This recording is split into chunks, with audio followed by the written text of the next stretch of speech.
Friends, మనం ఈరోజు మాట్లాడుకున్న టాపిక్ క్లాస్ నెంబర్ 3 మాట్లాడుకుంటాము. క్లాస్ నెంబర్ 3లో మనం ఏం మాట్లాడుకుంటామంటే పారాగ్రాఫ్ గ్రూప్ సంబంధించి మాట్లాడుకుంటాం. పారాగ్రాఫ్ గ్రూప్ ఆల్రెడీ మనం క్లిప్‌బోర్డ్ గ్రూప్ చెప్పుకున్నాము, ఫాంట్ గ్రూప్ చెప్పుకున్నాము. ఇప్పుడు మనం పారాగ్రాఫ్ గ్రూప్‌లో ఉన్నటువంటి ఈ గ్రూప్‌లో ఉన్నటువంటి ఆల్ ఆప్షన్స్ అన్నీ మనం మాట్లాడుకుంటాం. ప్రతి ఒక్కటి పిన్ టు పిన్ ఏది మిస్ చేయకుండా అన్నిటిని మనం మాట్లాడుకుందాం. మనం ఇప్పుడు ఒక లెటర్ తయారు చేయాలనుకుంటున్నాం. నేను ఒక న్యూ పేజ్ అనేది తీసుకుంటున్నాను. నేను లీవ్ లెటర్ రాయాలనుకుంటున్నాను కాబట్టి ఫస్ట్ మనం ఎంఎస్ వర్డ్‌లో లీవ్ లెటర్ రాయాలనుకుంటున్నాం కాబట్టి మనం ఒక డేటా టైప్ చేస్తే మనకి ఎటువైపు టైప్ అయింది, లెఫ్ట్ సైడ్ టైప్ అయింది. కానీ మనకి ఇట్లా పెట్టినటువంటి టైటిల్ అనేది ఎక్కడ రావాలి, సెంటర్లోకి రావాలి. మనకి అట్లా సెంటర్లోకి రావాలనుకున్నప్పుడు మనం ఉపయోగించుకునే గ్రూపే పారాగ్రాఫ్ గ్రూప్. ఈ పారాగ్రాఫ్ గ్రూప్ లో ఇక్కడ సెంటర్ అలైన్ అనేది ఉంటుంది. దీన్ని క్లిక్ చేస్తే మనకి సెంటర్కి వస్తుంది. లేదా మీరు లెఫ్ట్ గానీ రైట్ గానీ ఉన్నప్పుడు ఎప్పుడైనా సరే ఇట్లా లెఫ్ట్ లో ఉంది, లెఫ్ట్ లో నుంచి మీరు సెంటర్ లో తీసుకురావాలనుకుంటే షార్ట్ కట్ Ctrl+E క్లిక్ చేస్తే డైరెక్ట్ గా రైట్ కి వచ్చి పడుతుంది.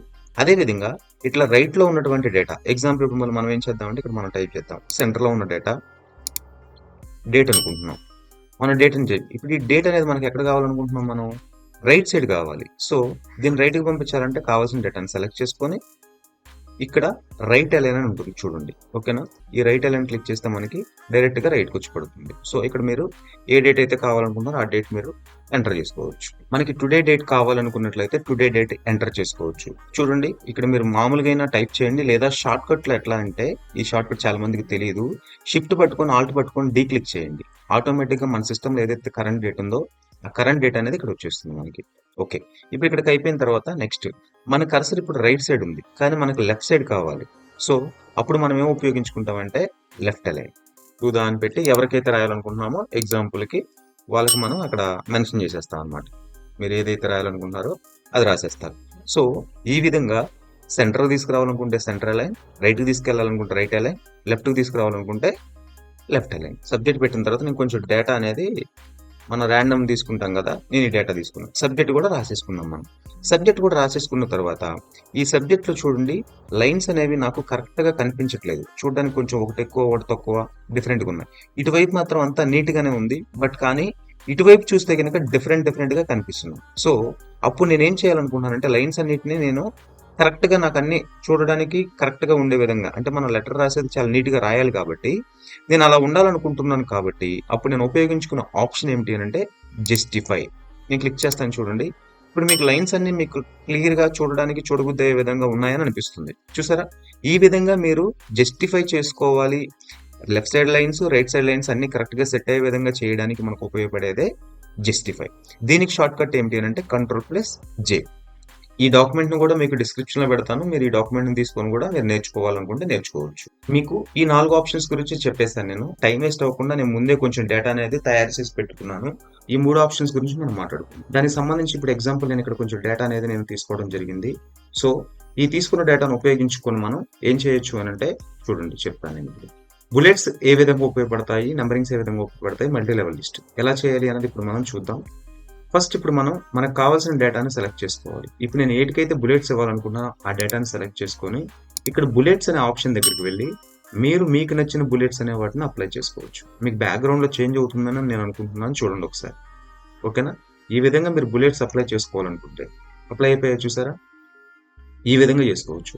లేదు నేను ఏం చేయాలనుకున్నానంటే ఇంక వేరే బుల్లెట్స్ ఇవ్వాలనుకుంటున్నాను, ఈ విధంగా మీరు ఏం చేయొచ్చు కనిపిస్తుందా, మీరు మీకు నచ్చిన బుల్లెట్స్ అనేవి ఇవ్వవచ్చు. అదే విధంగా నెంబరింగ్స్ ఇవ్వాలి అని అనుకుంటే ఈ పక్కనే ఉంచండి, ఇక్కడ బుల్లెట్స్ ప్లేస్ లో నేను దీనికి నెంబరింగ్స్ ఇవ్వాలనుకుంటున్నాను ఈ ప్లేస్ లో.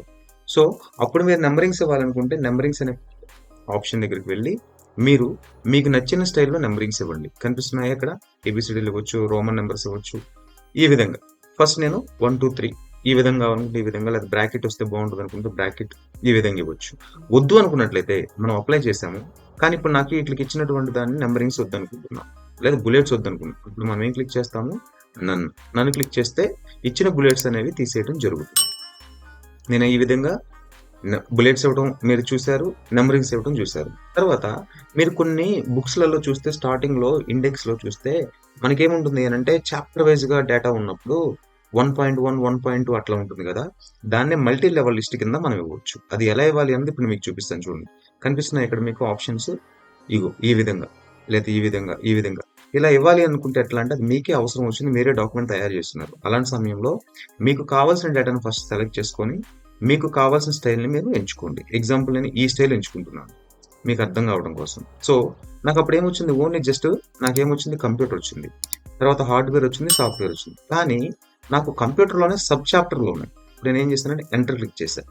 క్లిక్ చేస్తే నాకు ఇది 2 కింద కన్వర్ట్ అయిపోయింది. ఇప్పుడు నేనేం చేస్తానంటే మనకి దాంట్లో కంప్యూటర్ అనే దాంట్లో చాలా చాప్టర్లు ఉన్నాయి. ఆ చాలా చాప్టర్లు నేను చూపించాలనుకుంటున్నాను కాబట్టి అప్పుడు 1.1 అనే చాప్టర్ స్టార్ట్ చేయాలి. అప్పుడు మీరు ఏం చేయాలంటే కీబోర్డ్లో ఉన్నటువంటి ట్యాబ్ క్లిక్ చేయండి. చూసారా, క్లిక్ చేస్తే 1.1 అని వచ్చింది. కంప్యూటర్లో ఏముంటాయి అన్నది ఎగ్జాంపుల్ ఏదో ఒకటి నేను టైప్ చేసేసాను. నెక్స్ట్ మళ్ళీ ఆటోమేటిక్గా 2.2 వచ్చేసింది. మళ్ళీ నేను టైప్ చేసేసాను. ఇట్లా మీరు మీకు నచ్చిన డేటా అనేది మీరు టైప్ చేసుకోవచ్చు. ఓకే, ఈ విధంగా చాప్టర్స్ అయిపోయిన తర్వాత నాకు 4వ చాప్టర్ కూడా ఇచ్చేసాను. కానీ ఇప్పుడు మళ్ళీ నేను 2.1 తయారు చేయాలనుకున్నాను. అప్పుడు 2 దగ్గరకు రండి, ఎంటర్ క్లిక్ చేయండి, క్రియేట్ అయింది. కానీ అప్పుడు మీరు ఏం చేయాలి, 2.1 కావాలనుకుంటే ట్యాబ్ నొక్కండి, మీకు నచ్చిన దాన్ని ఎంటర్ చేయండి. నాకు ఎగ్జాంపుల్ మళ్ళీ ఇక్కడ ఇప్పుడు ఇది ఒకటి ఇచ్చేసాను. తర్వాత మళ్ళీ ఇప్పుడు 3లో చాప్టర్స్ ఉన్నాయనుకుంటున్నాను. 3 దగ్గరికి వెళ్ళండి, మళ్ళీ ట్యాబ్ క్లిక్ చేయండి, మీకు నచ్చినవి ఎంటర్ చేయండి.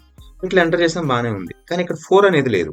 కానీ నాకు 3.2లో సాఫ్ట్వేర్ అనే దాంట్లో 3.1తోనే అయిపోయింది నా సబ్జెక్టు. కానీ ఇప్పుడు నేను 4 కావాలి నాకు. అంటే నాకు మళ్ళీ నెక్స్ట్ చాప్టర్ 4 స్టార్ట్ అవ్వాలి. అప్పుడు మీరు ఏం చేస్తారంటే మళ్ళీ కీబోర్డ్లో 3.2 పాయింట్ పడింది కదా, అప్పుడు మళ్ళీ ఒకసారి మీరు ఎంటర్ క్లిక్ చేయండి, ఆటోమేటిక్గా 4 వస్తుంది. 4 వస్తే తర్వాత మీరు ఎగ్జాంపుల్ మళ్ళీ నేను కామన్ ఇచ్చాను, ఎగ్జాంపుల్ ఏదో టైటిల్ ఇచ్చాను నేను. సో మళ్ళీ 4 స్టార్ట్ అయింది. అప్పుడు మళ్ళీ మన 5 వచ్చింది కాబట్టి మళ్ళీ 4.1 కావాలనుకుంటే ఈ విధంగా మీరు చాప్టర్ వైజ్ గా తీసుకోవాలనుకుంటే ఉపయోగపడేదే మల్టీ లెవెల్ లిస్ట్. ఇవి చాలా మంది చెప్పరు మీకు సబ్జెక్టులలో. సో బట్ కానీ ఇవి మీరు చూసి నేర్చుకుంటే చాలా బాగుంటుంది అనమాట. ఓకేనా, మీరు ఈ ప్లేస్లో మీకు నచ్చింది మీరు టైప్ చేసుకొని మీరు ప్రాక్టీస్ చేయండి. మంచిగా ప్రాక్టీస్ చేస్తే రిజల్ట్ కన్ఫామ్ గా మంచి రిజల్ట్ అయితే వస్తుంది మీకు. నెక్స్ట్ ఇప్పుడు మనం మాట్లాడుకున్న టాపిక్ ఇంక్రీజ్ ఇండెంట్ అంటే దేనికి ఉపయోగపడుతుందంటే మనం ఏదైనా సరే డేటాని పారాగ్రాఫ్ తీసుకున్న పారాగ్రాఫ్ ని రైట్ సైడ్ కి జరపాలి అని అనుకుంటే, చూసారా నేను జరుపుతున్నాను, కనిపిస్తుంది అనుకుంటా మీకు. ఈ విధంగా జరపడానికి మనకు ఉపయోగపడేదే ఇంక్రీజ్ ఇండెంట్. అలా జరిపిన దాన్ని మళ్ళీ మనం వెనక్కి జరుపుకోవడానికి ఉపయోగపడేదే డిక్రీజ్ ఇండెంట్. ఈ విధంగా మనం ఇంక్రీజ్ ఇండెంట్, డిక్రీజ్ ఇండెంట్ అంటే ఈ 2 ఆప్షన్స్ మనం ఉపయోగించుకోవచ్చు. ఓకేనా, ఎగ్జాంపుల్ దీనికి ఇక్కడ షార్ట్ కట్ మీకు కనిపించకపోవచ్చు, బట్ కానీ ఇంక్రీజ్ ఇండెంట్ కి షార్ట్ కట్ ఏంటంటే Ctrl+M. అదే విధంగా డిక్రీజ్ ఇండెంట్ కి Ctrl+Shift+M. ఇక్కడ కనిపించవు, బట్ కానీ మీకు కనిపించిన షార్ట్ కట్స్ కూడా నేను మీకు చెప్పాలి కదా, కాబట్టి మీకు చెప్పడం జరుగుతుంది. Line and paragraph spacing. Line and paragraph spacing అంటే ఇప్పుడు మనం ఇక్కడ తీసుకున్నటువంటి ఈ టెక్స్ట్ లో మనకి లైన్స్ అనే దానికి సంబంధించి స్పేస్ అనేది పెంచాలనుకుంటున్నాను. అంటే నాకు ఇక్కడ ఉన్న ఈ లైన్ లో ఉన్నట్టు స్పేస్ కొంచెం పెంచాలనుకుంటున్నా. అలా పెంచాలి అనుకుంటే ఉపయోగపడేదే ఈ లైన్ స్పేసింగ్. మీకు బ్యాక్ సైడ్ కనిపిస్తుంది అనుకుంటున్నాను నేను, లైన్ స్పేస్ అనేది పెరుగుతూ ఉంది చూసారా. ఈ విధంగా పెంచవచ్చు, లేదా తగ్గించాలి అని కూడా పెంచాను చూసారా నేను. కానీ దాన్ని మళ్ళీ నేను తగ్గించాలి అని అనుకుంటే కావాల్సిన డేటాని ఇప్పుడు మనం ఏదైతే డేటా సెలెక్ట్ చేసుకున్నామో ఆ డేటా, మీకు ఏ డేటా కావాలనుకుంటే ఆ డేటా సెలెక్ట్ చేసుకోండి. సెలెక్ట్ చేసుకున్న తర్వాత ఈ లైన్ స్పేస్ దగ్గరికి వెళ్ళి మీరు మీకు కావాల్సిన లైన్ స్పేస్ అనేది ఇవ్వండి. నాకు నచ్చిన లైన్ స్పేస్ పెట్టుకోవాలనుకుంటున్నా, నాకు తెలుసు కాబట్టి మనం ఏది కావాలంటే ఆ లైన్ స్పేస్ అనేది మనం అప్లై చేసుకోవచ్చు. మనం సెలెక్ట్ చేసుకున్న డేటాకి ఇక్కడ పారాగ్రాఫ్ కు సంబంధించి స్పేస్ అనేది ఇలా ఉంది. కానీ ఈ స్పేస్ నేను ఏం చేయాలనుకుంటున్నా అంటే పెంచాలనుకుంటున్నాను. అప్పుడు నేను ఏం చేస్తానంటే చూడండి, ఇక్కడికి వెళ్ళేసి మనం లైన్ స్పేస్ అనే ఆప్షన్ లోకి వెళ్ళి మీరు జాగ్రత్తగా నేర్చుకోండి, మీకు ఇవన్నీ చాలా బాగా ఉపయోగపడతాయి. ఇంత అడ్వాన్స్డ్ గా ఎవరు చెప్పరు మీకు. సో ఇక్కడ బిఫోర్ అనే దగ్గరికి మీరు వెళ్ళి మీరు సైజ్ పెంచండి. చూడండి ఇక్కడ ఏమవుతుంది మీకు కనిపిస్తుంది అనుకుంటా, ప్రివ్యూలో చూడండి. కావాలంటే నేను ఎగ్జాంపుల్ కి మీకు బాగా కనిపించాలి కాబట్టి ఎక్కువ 60 అని ఇచ్చాను, కానీ మీకు కావాల్సినంత ఇచ్చుకోండి మీరు. ఓకేనా, నేను క్లిక్ చేస్తే చూసారా పారాగ్రాఫ్ కి మధ్యలో నేను ఇచ్చిన విధంగా ఇక్కడ అప్లై అవ్వడం అయితే జరిగింది. ఈ విధంగా మనం ఇవ్వడం నేర్చుకున్నాం. బట్ కానీ మళ్ళీ మళ్ళీ మనకు నార్మల్ గా కావాలనుకుంటే కూడా మనం తీసుకోవాలి కదా. అంటే నార్మల్ గా అంటే మనకు నచ్చిన విధంగా మళ్ళీ మనం తయారు చేసుకోవాలనుకుంటే మళ్ళీ సేమ్ ఆప్షన్ దగ్గరికి వెళ్ళండి. మీకు ఎంతైతే పారాగ్రాఫ్ స్పేస్ కావాలనుకుంటున్నారో అంత పారాగ్రాఫ్ స్పేస్ ఇవ్వండి. ఓకేనా, లేదు ఆటో అని ఇస్తే ఆటో ఎంతైతే ఉందో అంత తీసుకోవడం జరుగుతుంది. ఎగ్జాంపుల్ నేను ఏం చేశానంటే 0 అని పెడుతున్నాను, మళ్ళీ నార్మల్ గా వచ్చేస్తుంది మనకి. నెక్స్ట్ మనం మాట్లాడుకున్న టాపిక్ షేడింగ్. మనం తీసుకున్నటువంటి పారాగ్రాఫ్ కి బ్యాక్గ్రౌండ్ లో ఏమైనా షేడ్ ఇవ్వాలి అని అనుకుంటే, ఎగ్జాంపుల్ చూసారా, ఇట్లా ఏదైనా పారాగ్రాఫ్స్ కి మనం కంటెంట్ కానీ లేదా ఏదైనా టెక్స్ట్ కానీ దేనికైనా సరే మనం సెలెక్ట్ చేసుకున్న డేటాకి షేడింగ్ ఇవ్వాలి అని అనుకుంటే మనకు ఉపయోగపడే ఆప్షనే ఈ షేడింగ్. సార్ ఈ షేడింగ్ చెప్తున్నారు, అంతకుముందు మనం ఆల్రెడీ ఫాంట్ కలర్ మాట్లాడుకున్నాం, అది ఇది ఒకటి కాదా అంటే అది వేరు ఇది వేరు. మీకు చూస్తే మీకు అర్థమవుతుంది. చూడండి, ఇక్కడికి వెళ్ళాను నేను, చూడండి క్లిక్ చేశాను, ఏం మారుతుంది నాకు? నేను సెలెక్ట్ చేసిన డేటాకి ఫాంట్కి మాత్రం కలర్ మాత్రమే మారుతుంది. ఓకేనా?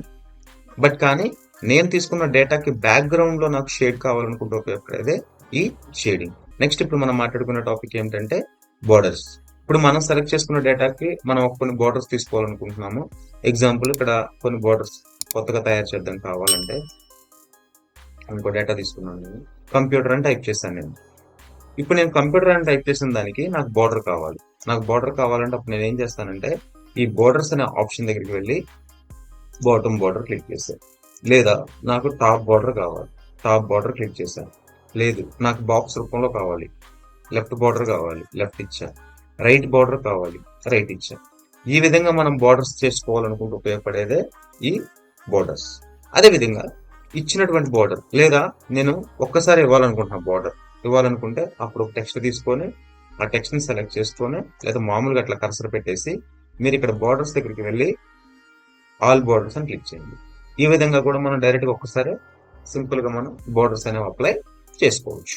ఈ విధంగా బోర్డర్స్ ఇవ్వాలనుకుంటే మనం బోర్డర్స్ ఇవ్వచ్చు. వద్దనుకుంటే కనుక మనం ఎక్కడైతే బోర్డర్స్ ఇచ్చామో దాన్ని సెలెక్ట్ చేసుకొని ఇక్కడికి వెళ్ళేసి మీరు ఈ నో బోర్డర్స్ అనేది క్లిక్ చేస్తే మనం బోర్డర్స్ కావాలనుకుంటే అప్లై చేసుకోవచ్చు. వద్దనుకుంటే కనుక నో బోర్డర్స్ అని క్లిక్ చేసి తీసేయచ్చు.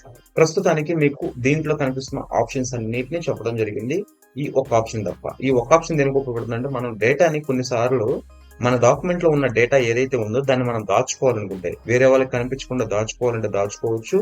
హైడ్ చేసిన డేటాని ఏమేమి హైడ్స్ ఉన్నాయి లేదా ఎక్కడెక్కడ డేటా దాగి ఉన్నది అన్నది మనం తెలుసుకోవాలనుకుంటే మనకు ఉపయోగపడేదే దీని గురించి మనం మళ్ళీ నెక్స్ట్ క్లాస్ లో మాట్లాడుకుందాం. ఫ్రెండ్స్, ఈ రోజు మనం ఈ గ్రూప్ లో ఉన్నటువంటి ఆల్ ఆప్షన్స్ గురించి మనం మాట్లాడేసుకున్నాము. సో మనం మరి నెక్స్ట్ క్లాస్ లో స్టైల్స్ అనే గ్రూప్ గురించి, ఎడిటింగ్ గ్రూప్ గురించి మనం మాట్లాడుకుందాం. ఈ టాపిక్స్ వరకు మనం మాట్లాడుకుంటే హోమ్ ట్యాబ్ అనేది కంప్లీట్ అయిపోతుంది. దాని తర్వాత మనం దేంట్లోకి వెళ్తామనంటే కనుక ఇన్సర్ట్ ట్యాబ్ లోకి వెళ్ళడం జరుగుతుంది. మన ఛానల్ ని సబ్స్క్రైబ్ చేయండి, మీ ఫ్రెండ్స్ కూడా షేర్ చేయండి. ఈ కంటెంట్ చాలా బాగా ఉపయోగపడుతుంది. సో మన ఛానల్ ని, మన విలేజ్ డిజిటల్ అనే ఛానల్ ని సబ్స్క్రైబ్ చేసి షేర్ చేసి సపోర్ట్ చేస్తారని ఆశిస్తున్నాను. Thank you.